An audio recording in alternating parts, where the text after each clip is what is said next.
अस्सलाम वालेकुम। जो दोस्त कहते हैं कि साहब का कुछ मिस हो जाता है, उनके लिए न्यू बैग्स है। हमदर्द लेबोरेटरी की बहुत अच्छा रिजल्ट है। रात को सोने लगा सिर्फ 3 कतरों के मुताबिक ये क्रीम लगानी होती है। ये हमारे हमदर्द लेबोरेटरी वक्फ पाकिस्तान, ये पाकिस्तान की बहुत बेहतरीन कंपनी है। इसके अंदर पेपर है, आपको सारा तरकीब लिखी गई है। मजीद मैं आपको बता देता हूँ।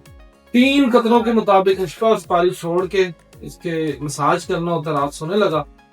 बफजले खुदा 3 से 4 दिन में इसका रिजल्ट नजर आता है। जो कहते हैं टाइटनस का मसला है या सो एंड सो फोर्थ की जो सोशल मीडिया है। बाकी मेरा नंबर नीचे दिया गया, किसी किस्म की इन्फॉर्मेशन चाहिए, कोई भी आपका मशवरा हो, आप रब्ता कर सकते हैं। आपका भाई हकीम मोहम्मद इमरान। इसके अलावा अजमल फार्मेसी की ये आपके सामने लबूबा कबीर है। ये पावर ग्लेज का बहुत अच्छा रिजल्ट है।